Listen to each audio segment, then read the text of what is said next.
AIIFA इंस्टेनेबल steel manufacturers association ने मुंबई के गोरेगांव स्थित बॉम्बे एग्जीबिशन सेंटर में अपने 37वें अंतर्राष्ट्रीय सम्मेलन AIIFA स्टील महाकुंभ प्रदर्शनी का भव्य आयोजन किया गया। महाराष्ट्र के मुख्यमंत्री देवेंद्र फडणवीस एवं केंद्रीय मंत्री प्रहलाद जोशी के हाथों इसका उद्घाटन फीता काटकर किया गया। इस मौके पर ग्रीन स्टील के भविष्य तकनीकी विषय पर आधारित इस कार्यक्रम में नीति निर्माताओं, उद्योग जगत के नेताओं, वैश्विक प्रतिनिधियों और नव प्रवर्तकों को एक बड़े मंच पर लाया गया ताकि भारत के इस्पात उद्योग के भविष्य को बड़ा आकार दिया जा सके। यह 2 दिवसीय प्रदर्शनी 19 से 20 सितंबर तक नेस्को में चलेगी। इस स्टील महाकुंभ में केंद्रीय नवकारणीय ऊर्जा मंत्री प्रहलाद जोशी, मुख्यमंत्री महाराष्ट्र देवेंद्र फडणवीस, उद्योग मंत्री उदय सामंत उपस्थित रहे। इस अवसर पर 7 कंपनियों ने महाराष्ट्र सरकार के साथ राज्य निवेश के क्षेत्र में महत्वपूर्ण करार किया है। उसके दस्तावेजों का आदान प्रदान भी किया गया।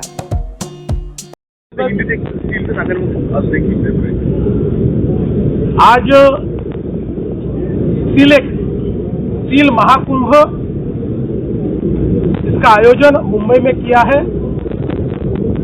उसमें हमारे केंद्रीय मंत्री प्रहलाद जोशी जी भी इसके उद्घाटन के लिए आए हैं और इस महाकुंभ की थीम ये ग्रीन स्टील है, ग्रीन एंड सस्टेनेबल स्टील। और मोदी जी के नेतृत्व में हमारे मंत्री प्रहलाद जोशी जी ने ग्रीन स्टील के लिए 5000 करोड़ का एक मिशन अभी लॉन्च किया है। हम जानते हैं कि दुनिया में अब धीरे धीरे ग्रीन स्टील की मांग बढ़ रही है और भारत डोमेस्टिक उपयोग में भी और एक्सपोर्ट में भी ग्रीन स्टील को बढ़ावा देना चाहता है। हम ग्रीन स्टील के एक्सपोर्टर बनना चाहते हैं। हमारे प्रधानमंत्री जी का ये सपना है।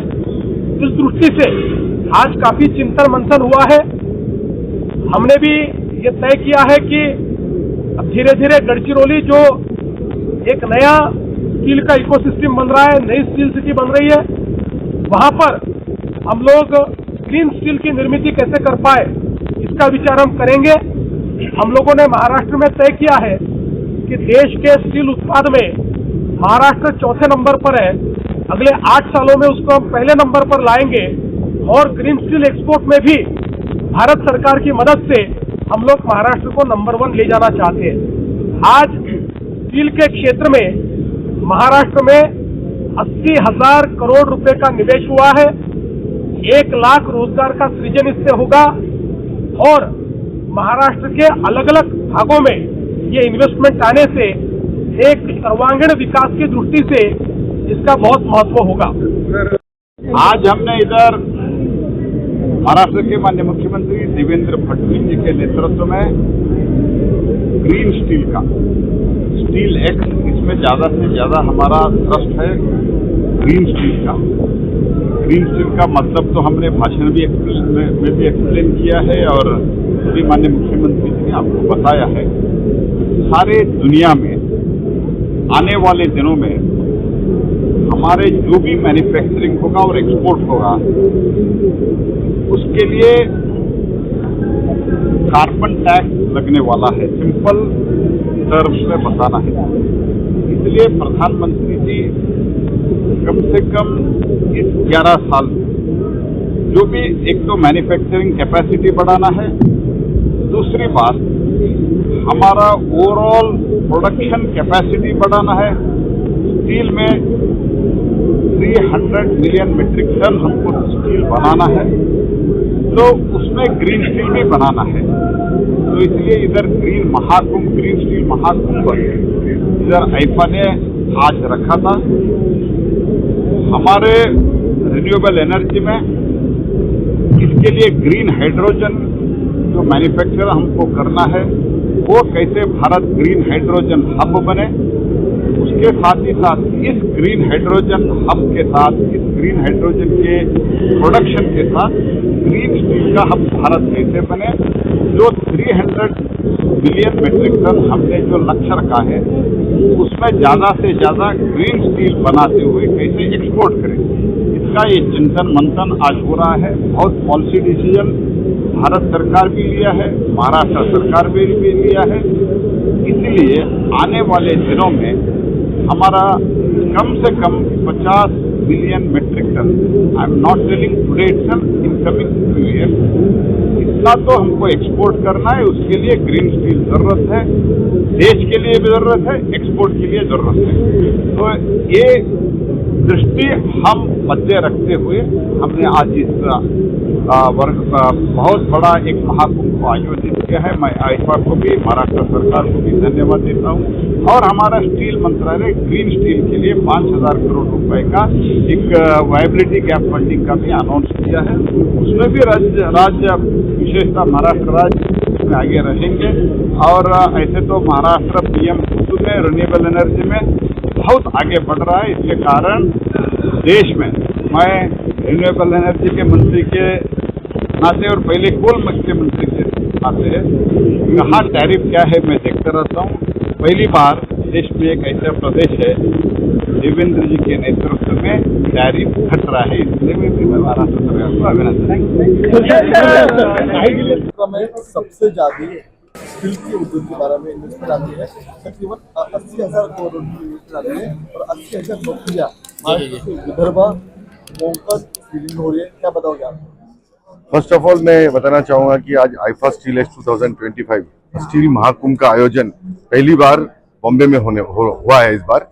और इसमें लगभग 1800 से ज़्यादा स्टील प्लांट और अक्रॉस इंडिया और नेबरिंग कंट्रीज से यहाँ पर आए हैं। 2 दिन का ये अपना ये डिस्कशन कॉन्फ्रेंस में होने वाला है यहाँ पर। इस कॉन्फ्रेंस के तहत हम लोगों को बहुत खुशी होती है कि माननीय अपने मुख्यमंत्री साहब ने ये रखा कि हम लोग इस कॉन्फ्रेंस के दौरान हम कुछ MOU साइन करना चाहते हैं। हमें लगा कि कुछ MOU का मतलब था कि भाई 5,000 करोड़ के कुछ MOUs हो गए, बट रात होते होते कल पता चला कि वो 80,000 करोड़ के MOU साइन हुए हैं। तो मुझे खुशी इस बात की है कि महाराष्ट्र को अब एक नया स्टील हब के रूप में नॉट ओनली यहाँ के पॉलिसी मेकर्स या leaders but also the steel fraternity के जो लोग हैं वो देखते हैं। और इस सबसे खुशी की बात यह कि जो स्टील फेटर्निटी के लोग ऑलरेडी स्टील बिजनेस में जिनके ऑलरेडी सेटअप्स है अलग अलग स्टेट्स के अंदर, वो महाराष्ट्र में आ रहे हैं। तो मैं ये मानता हूँ कि ये बहुत बड़ी उपलब्धि है कि अपना सेटअप, अपना घर जहां पर जमा है वो छोड़ के कोई अगर महाराष्ट्र में आता है या दूसरे स्टेट में जाके आता तो बहुत बड़ी बात है। इसके लिए मैं महाराष्ट्र गवर्नमेंट को बहुत बहुत बधाई देता हूँ कि यहाँ पर उन्होंने एक मार्केट क्रिएट किया है। महाराष्ट्र एक बहुत बड़ा कंजम्पशन हब है, यहाँ का मार्केट सबको अट्रैक्ट करता है। और उसके ऊपर जो हमारे सीएम सर ने, महाराष्ट्र के सीएम सर ने जो गडचिरोली माइनिंग का जो एक नया इकोसिस्टम बनाया है कि वहाँ की माइंस को ओपन किया है, वहाँ गडचिरोली जहाँ कोई जाता नहीं था वहां पर आज बिजनेस की बातें हो रही है। तो आप सोचिए कि कितना बड़ा रेवोल्यूशन ये हो रहा है। पर हमारे प्राइम मिनिस्टर सर ने एक विजन दिया, उन्होंने बोला कि इसको काउंटर करना है, क्यों ना हम सब एक साथ एक मंच पे आए और एक विजन लेके चले। तो उन्होंने ये कहा कि क्या हम 50 मिलियन टन स्टील, जो आज 8 मिलियन टन हम एक्सपोर्ट करते हैं, क्या हम 50 मिलियन टन स्टील आने वाले 3 साल में एक्सपोर्ट कर सकते हैं। जब इंडस्ट्री से ये बात हुई तो इंडस्ट्री ने अपने प्रश्न रखे। उन्होंने इंडस्ट्री ने ये बताया कि हमको जो दिक्कतें हैं अगर वो रिजॉल्व होती है तो हम अफोर्डेबल स्टील, मैं सस्टेनेबिलिटी की बात कर सकता हूँ, मैं ग्रीन स्टील की बात, पर अफोर्डेबिलिटी की बात करना बहुत जरूरी है। आज अगर हम अफोर्डेबल स्टील बना पाते हैं तो हम ग्लोबली कॉम्पीट कर पाएंगे और फिर 50 मिलियन तो क्या 200 मिलियन टन भी हम एक्सपोर्ट कर पाएंगे। तो इसको ध्यान में रखते हुए इमीडिएट एक्शन प्लान बनाया गया। माननीय कॉमर्स मिनिस्ट्री को इसमें इन्वॉल्व किया गया, माइनिंग मिनिस्ट्री को इन्वॉल्व किया गया है और 14 लोगों की एक कमेटी बनाई गई जिसमें ये डिसाइड होने वाला है कि क्या हम स्टील के कॉस्ट कम करने के लिए क्या क्या कर सकते हैं। उसमें आता है सबसे पहले कि हम लोग हमारे आयरन और माइंस को एक्सप्लोर करके आयरन और माइंस की कॉस्ट कम करें ताकि उससे हम कॉस्ट स्टील का कम कर सके। ओके, समझा सर कि कंपनी देश लेवल पर काम करती है, लेकिन आप गडचिरोली जैसे इलाके में काम कर रहे हो, वहाँ का एनवायरमेंट कैसा है और सीएम सर ने आज जो MOU साइन किया उसके बारे में क्या बताओ? सी आज गडचिरोली एक स्टील हब बनाने के लिए हमारा मुख्यमंत्री और प्रधानमंत्री का मिशन है। इसका एक फाउंडेशन ऑलरेडी हो चुका है।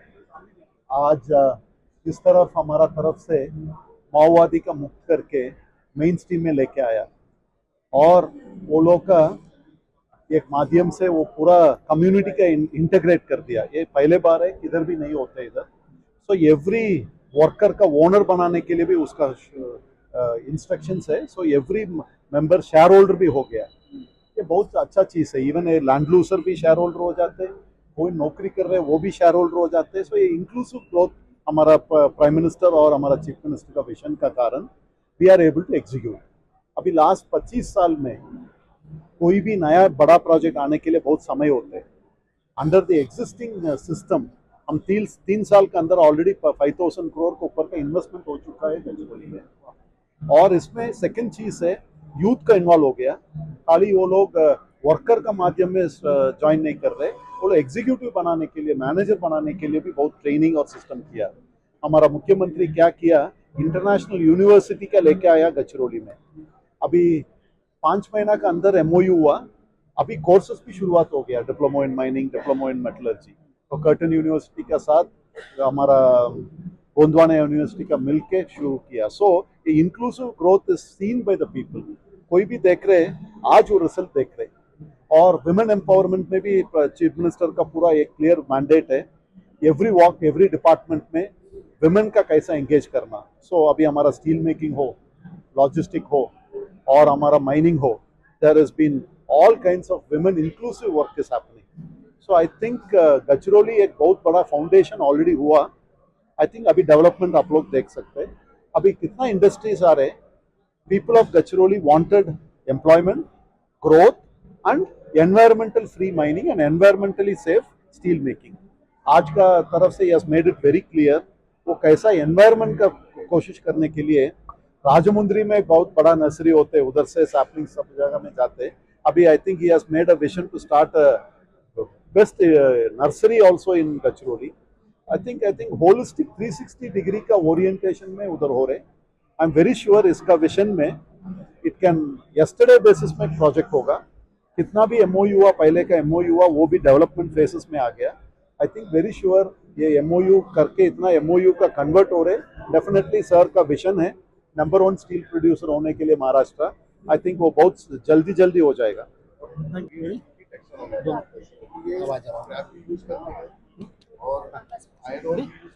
सर, क्या संदेश देंगे? आज आइफा में मुख्यमंत्री जी ने उद्घाटन किया और बहुत ही अच्छा रिस्पांस देखा जा रहा है। आज जो मुख्यमंत्री जी ने और केंद्रीय मंत्री जी ने आए और ये आइफा महाकुंभ का जो उद्घाटन किया, इस महाकुंभ से हमें ये देखने को मिला है कि महाराष्ट्र जो प्राइमरी स्टील के लिए टाटा नगर फेमस था, सेकेंडरी स्टील के लिए अब महाराष्ट्र एक पूरा का पूरा आयरन सिटी बनेगा।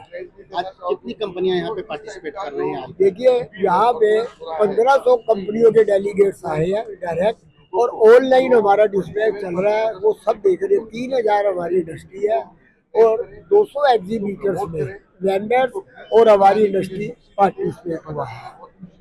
और मेरी अभी मुख्यमंत्री जी जाते हुए केंद्रीय मंत्री जी से ये कह रहे थे कि गडचिरोली में एयरपोर्ट का निर्माण जल्दी करवाया। ये भी एक बहुत बड़ा महाराष्ट्र के लिए देन है।